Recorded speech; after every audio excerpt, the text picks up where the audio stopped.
முத்து அப்படின்னா நகைச்சுவை, ஒரு நகைச்சுவை நடிகரா பார்த்த நீங்க இன்னைக்கு ஒரு சென்டிமெண்ட் நிறைஞ்ச ஒரு காரியத்தை பண்ணிருக்காரு சொந்த ஊர்ல. இதை எப்படி பாக்குறீங்க நீங்க?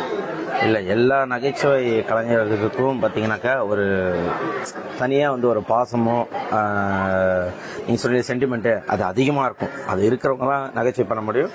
அவரே நிறைய மேடையில் சொல்லியிருப்பார், எத்தனை பேர் சிரிக்க வைக்கிறாங்களோ அவங்களுக்கு உள்ளுக்குள்ளே பயங்கரமான வந்து ஒரு ஆழமான சோகம் இருக்கும் அப்படின்னு சொல்லிட்டு.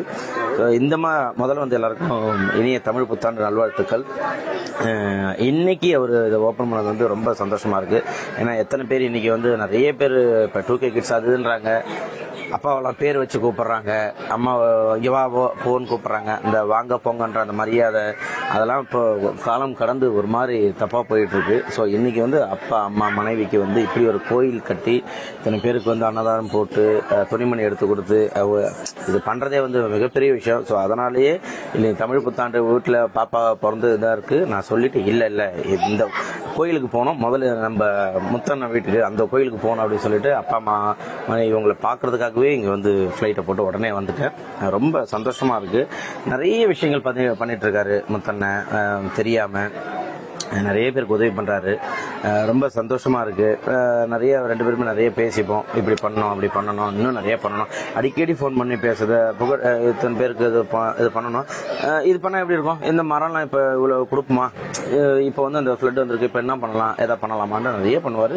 ஸோ இது வந்து கூடுதலாக இன்னும் மகிழ்ச்சி அளிக்கும், சந்தோஷம். கோவிட் காலம் தொட்டு பார்த்தீங்கன்னா தொடர்ந்து ஏழை எளிய மக்களுக்கு தீபாவளியாக இருக்கட்டும், பொங்கலாக இருக்கட்டும், புத்தாண்டாக இருக்கட்டும் செஞ்சு கொடுத்துட்டே இருந்தவர் சொந்த ஊரில் அடுத்து வந்து ஒரு முகாமோ இல்லை ஒரு முதியோர்களை வந்து தங்க வைக்கிறதுக்கான ஒரு முகாம் அமைக்க போறேன்னு இருக்காரு. இதை எப்படி பாக்குறீங்க? ரொம்ப சந்தோஷம் தானே. எல்லாருமே ஹாப்பியா தான் பார்க்கணும். கண்டிப்பா நம்ம ஒரு 10 ரூபா சம்பாரிச்சா அதுல 1 ரூபா நம்ம செய்யறது தப்பு கிடையாது. 1 லட்ச ரூபா சம்பாதிக்கிறோம்னா 10,000 ரூபா செய்யறது தப்பு கிடையாது. ஸோ நம்ம உதவி பண்ணணும்னு தோணுதுல்ல, அதுவே மிகப்பெரிய விஷயம். சிங்கர் நல்ல ஆங்கிள் பார்த்த முத்துவை நீங்க இன்னைக்கு பாக்குறது எப்படி? அதாவது நாங்க என்னைக்குமே வந்து முத்தண்ணா வந்து எங்க உடன் பிறந்த ஒரு சகோதரனா பார்ப்போம்.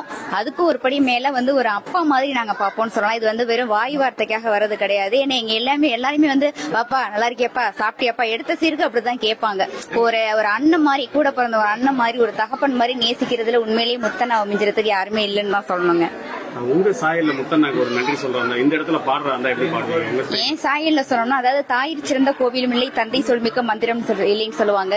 இன்னும் ஒரு படி மேல போய் அண்ணன் பாத்தீங்கன்னா சத்தியம் சம்சாரம் அவள் சாமி அவதாரம் அப்படின்ற மாதிரி அதாவது தான் குடியிருந்த கோவிலுக்கும் தன்னுடைய கருவை சுமந்த அந்த தெய்வத்திற்கும் பாத்தீங்கன்னு சொன்னாக்கா அழகா ஒரு கோவில் எழுப்பியிருக்காங்க. இந்த நேரத்துல அண்ணனை பத்தி சொன்னா, 100 ஆண்டு காலம் வாழ்க, நோய் நொடி இல்லாமல் வளர்க, ஊராண்ட மன்னர் புகழ் போலி, உலகாலும் புலவர் நலன் போலி, 100 ஆண்டு காலம் வாழ்க. 100 ஆண்டு கூட பத்தாது, எங்க எல்லாருடைய ஆண்டையும் சேர்த்து அந்த ஆண்டவன் பாத்தீங்கன்னு சொன்னாக்கா அண்ணனுக்கு கொடுக்கணும். ஏன்னா நிறைய பேருக்கு வந்து அண்ணன் வந்து நிறைய நலத்திட்ட உதவி செய்யறாங்க, எல்லாருமே செய்யறாங்க. பட் அதெல்லாம் வந்துட்டு வெளியில நிறைய பேர் தெரியப்படுத்துவாங்க. ஆனா அண்ணன் பாத்தீங்கன்னு சொன்னாக்கா, அதாவது வலது கை கொடுக்கறது இடது கை தெரியக்கூடாதுன்னு சொல்லுவாங்க இல்லையா, அந்த அளவுக்கு இதுக்கு முன்னாடி நிறைய செஞ்சாங்க.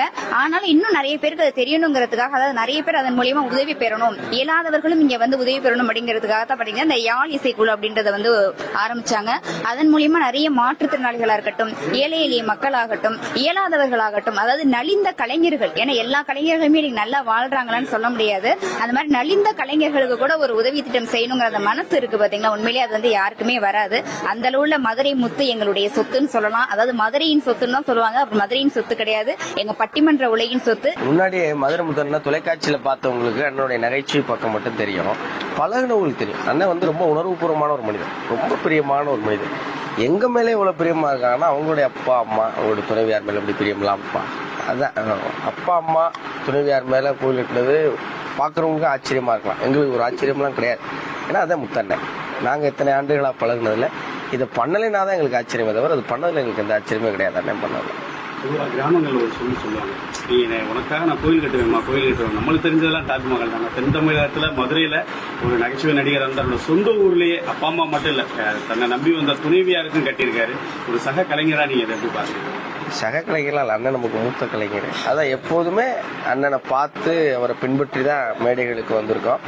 மேடையில் எப்படி இருக்கணும்னு மட்டும் கிடையாது, வாழ்க்கையில் எப்படி இருக்கணும்னு சொல்லி எல்லா கலைஞர்களுக்கும் சொல்லிக் கொடுக்குற இடத்துல அண்ணன் எப்போதும் இருந்து தவறுனதே கிடையாது. அதை தொடர்ந்து செஞ்சுட்டு இருக்காங்க. அவரை நாங்கள் கற்றுக்கிட்டு இருக்கோம். நீங்க பார்த்ததுல அவருடைய பேச்சுக்களா இருக்கட்டும், அவருடைய நடவடிக்கைகள் ஏதாவது ஒன்று உங்களை கவர்ந்ததுன்னா எதை சொல்லலாம்? அண்ணனுடைய தொடர் உழைப்பு, ஒரு 20 ஆண்டுகளா மேடையில சொன்னதே சொல்லிட்டு செஞ்சதே செஞ்சுட்டு இல்லாம அவர் தன்னை தொடர்ச்சியா அடுத்தடுத்து நகர்த்தி கொண்டு போறது. முதல்ல ஸ்டாண்டப் காமெடிங்கிற ஒன்றை தொலைக்காட்சி மூலியமா பிரபலப்படுத்தினது யாரு அப்படின்னா அது சொல்லி போட்டது முத்தண்ணன். அதுக்கு முன்னாடி அங்கங்க நிறைய பண்ணிட்டு இருந்தாலும் தொலைக்காட்சி மூலியமா அதை வந்து எல்லாருக்கும் கொண்டு போய் சேர்த்தது மதுரை முத்தண்ணன்.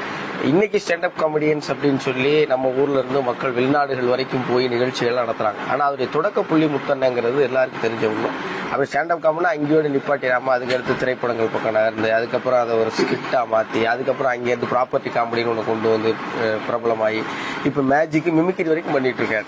உண்மையே ஒண்ணுதான், நான் ஒரு கலைஞர், என்னோட இலக்கு மக்களை சிரிக்க வைக்கிறது. அது தொடர்ந்து நான் செஞ்சுக்கிட்டே இருப்பேன். இன்னைக்கும் எத்தனை அடுத்து 2-3 தலைமுறை நகைச்சுவை கலைஞர்கள் வந்தாலும் அவங்க எல்லாருக்கும் முன்னோடியா முதன்மையா நிக்கிறார் இல்லையா, அந்த உழைப்பு அண்ணன்ட்ட வந்து நாங்க எல்லாருமே தொடர்ந்து எப்போதும் பார்த்து வியக்கிறது, அவர்கிட்ட பார்த்து கத்துக்கிறோம். இதுல இன்னும் ஒரே ஒரு குறிப்பா ஒரு கூடுதலான ஒரு தகவல் என்ன அப்படின்னா, தம்பி சொன்ன மாதிரி உணர்வு பூர்வமா இருக்கக்கூடியதுல அவர் அடிச்சுக்க ஆளே கிடையாது. ஏன்னா நாங்க வந்து தொடக்கத்துல இருந்து பார்த்துட்டு இருக்கிறோம். கலக்க போகுதியாக ஒரு சீசன் 1, நான் சீசன் 2.